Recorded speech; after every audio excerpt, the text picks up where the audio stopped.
Hi students, ఇక్కడ చూడండి. ఈ వజ్రం ఎంత దగదగా మెరిసిపోతుందో. దీని వెనకాల ఉన్న ఫిజిక్స్ కాన్సెప్ట్ ఏంటండి? Total internal reflection. మనకు హిందీలో ఒక సామెత ఉందండి. ఏమంటున్నారు ఇక్కడ? హీరే పర్ జితనీ ధార్ లగి హో ఉతనా కూప్ చమక్తా హే అంటారు. అంటే ఏమన్నట్టు దీని అర్థం? The more diamond is cut, the more brilliant it shines. అంటే డైమండ్ పైన ఎక్కువ కట్స్ ఉన్నాయనుకోండి, అది ఎక్కువ మెరుస్తుంది, దగదగా మెరిసిపోతుంది. ఫైన్. సో మరి దాని వెనకాల ఉన్న ఫిజిక్స్ కాన్సెప్ట్ ఏంటండి? Total internal reflection. సో దీన్ని ఫార్మల్గా తెలుసుకునే ముందు మనం ఏం చేద్దామంటే కొన్ని వీడియోస్ చూద్దాం, కొన్ని ఎక్స్పెరిమెంట్ చూద్దాం. దాని ద్వారా మనం టోటల్ ఇంటర్నల్ రిఫ్లెక్షన్ని ప్రాక్టికల్గా అర్థం చేసుకుందాం. ఇక్కడ చూడండి, సింపుల్ ఎక్స్పెరిమెంట్స్ కానీ మైండ్ బ్లోయింగ్ ఎక్స్పెరిమెంట్స్ అండి. ఇక్కడ వాటర్ ఉంది, ఎయిర్ ఉంది. ఇక్కడ వాటర్ ఉంది, దాని చుట్టూరా ఎయిర్ ఉంది. సో ఇక్కడ నుంచి లైట్ బీమ్ వెళ్తుంది. చూడండి, మొత్తం ఇన్సిడెంట్ అయిన వేవ్ అంతా గాట్ రిఫ్లెక్టెడ్, పూర్తిగా రిఫ్లెక్ట్ అవుతుంది. సో ఎయిర్లోకి ఏం రావట్లేదండి. సో ఇక్కడ చూడండి, ఇక్కడ వాటర్, ఒక వాటర్ బాటిల్కి ఇక్కడ హోల్ చేసి వాటర్ పంపిస్తున్నాడు. దాని వెనకాల లైట్ పెట్టాడు. లైట్ చూడండి, ఈ వాటర్ గుండా వెళ్తుంది, బయటికి రావట్లేదు. సో దాని వెనకాల ఉన్న కాన్సెప్ట్ ఏంటంటే టోటల్ ఇంటర్నల్ రిఫ్లెక్షన్.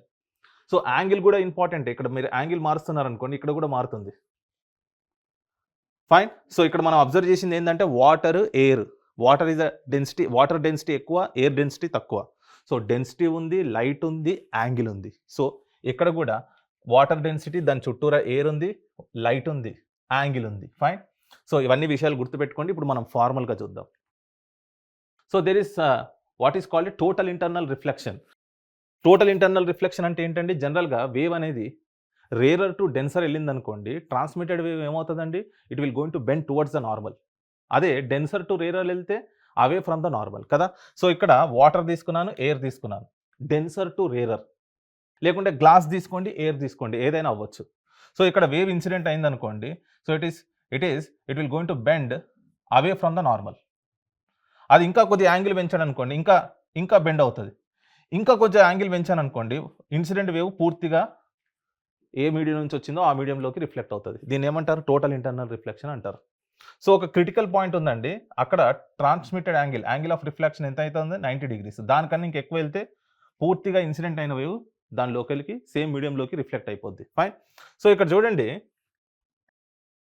ఏమంటారు టోటల్ ఇంటర్నల్ రిఫ్లెక్షన్ అంటే? Total internal reflection is a phenomena that occurs when the light travels from the denser to the rarer medium, high refractive index to the low refractive index at an angle of incidence greater than the specific angle called a critical angle. So critical angle of incidence అనేది θ2 is greater than θc. So angle of incidence greater than critical angle అవుతేనే incident wave పూర్తిగా reflect అవుతుంది. So దాన్నే total internal reflection అంటారు. Fine.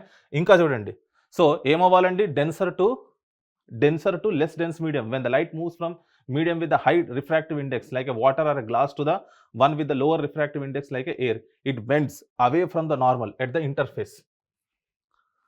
So యాక్చువల్గా అయితే incident అయిన wave, ఇది refracted wave, it will going to bend away from the normal. ఇలా బెండ్ అవ్వకుంటూ వస్తుంది, ఇంకా యాంగిల్ పెంచుకుంటూ పోతే సేమ్ మీడియంలోకి రిఫ్లెక్ట్ అవుతుంది. దాన్నే టోటల్ ఇంటర్నల్ రిఫ్లెక్షన్ అంటారు. అవే ఫ్రమ్ ద నార్మల్ అండి. ఫైన్. టువర్డ్స్ ద నార్మల్ కాదు. జనరల్గా రేరర్ టు డెన్సర్కి వెళ్తే టువర్డ్స్ ద నార్మల్ కదా. డెన్సర్ నుంచి రేరర్కి వెళ్తే అవే from the normal. So normal నుంచి అవేగా వచ్చుకుంటూ ఒక పాయింట్ దగ్గర పూర్తిగా రిఫ్లెక్ట్ అయిపోతుంది. క్రిటికల్ యాంగిల్ అంటే ఏంటండి? ఫార్మల్ డెఫినేషన్ చూడండి, as the angle of incidence increases the angle of refraction also increases. At a particular angle of incidence, the angle of refraction reaches 90 degrees. This angle of incidence is called critical angle. ఇక్కడ చూడండి, ఇది మీరు angle పెంచుకుంటూ వెళ్తున్నారు అనుకోండి, ఇది కూడా పెరుగుతుంది. ఒక చోట ఏమవుతుంది? 90 degrees అవుతుంది. దీనికన్నా ఇంకా పెంచితే సేమ్ మీడియంలోకి రిఫ్లెక్ట్ అవుతుంది. సో ఇది ఒక థ్రెషోల్డ్ పాయింట్, ఇది ఒక క్రిటికల్ పాయింట్, ఇది ఒక ఇంపార్టెంట్ పాయింట్. దీనికన్నా ఎక్కువ మీరు యాంగిల్ ఇన్సిడెంట్ చేశారనుకోండి, పూర్తిగా రిఫ్లెక్ట్ అవుతుంది. దీన్ని ఏమంటారు? క్రిటికల్ యాంగిల్ అంటారు. ఫైన్. ఎక్కడైతే యాంగిల్ ఆఫ్ రిఫ్రాక్షన్ 90 degrees అయింది అనుకోండి, సో మరి టోటల్ ఇంటర్నల్ రిఫ్లెక్షన్ ఎప్పుడవుతుంది?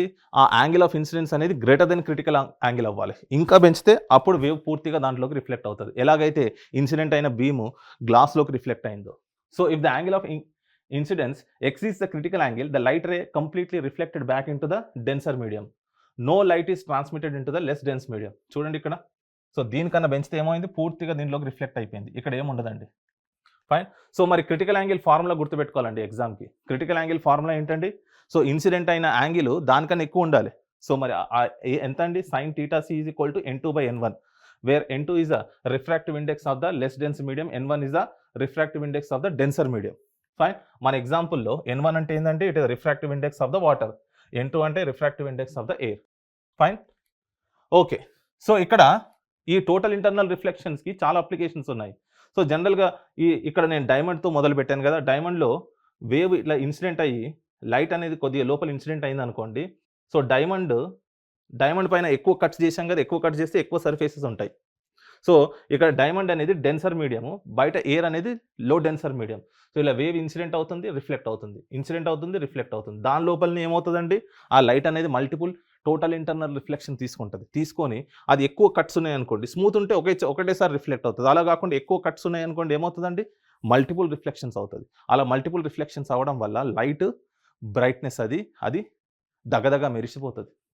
ఫైన్. ఇక్కడ మీరు ప్రిజమ్స్‌లో కూడా చూడొచ్చు. ఇప్పుడు మీరు ఇది యాంగిల్ ఆఫ్ ఇన్సిడెంట్ అండి. ఒక క్రిటికల్ యాంగిల్ కన్నా పారైతే ఏమవుతది? ద ఈ పూర్తిగా లైట్ అనేది ఆ ప్రిజమ్ లోపలనే ఉంటది. మీరిక్కడ గమనించొచ్చు. కొంచెం పోర్షన్ లోపలనే ఉంది. Total internal reflection. సో ఇక్కడ చూడండి ఫైబర్ ఆప్టిక్స్‌లో గూడా మనకు ఇంటర్నెట్ కనెక్షన్ వస్తుంది.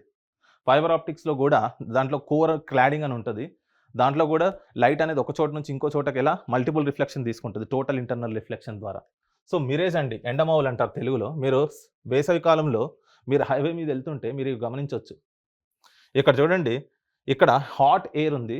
ఇక్కడ కూల్ ఎయిర్ ఉంటది. హాట్ ఎయిర్ ఉండడం వల్ల ఏమవుతది? అది డెన్సర్ మీడియంలో యాక్ట్ చేస్తది. యాక్ట్ చేసి ఇక్కడ ఏం అద్దం లేకున్నా గూడా చూడండి దీని రిఫ్లెక్షన్. ఈ కార్ రిఫ్లెక్షన్ ఇక్కడ రోడ్ పైన కనపడుతుంది. కానీ దగ్గరికెళ్తే అక్కడ ఏం అద్దం ఉండదు.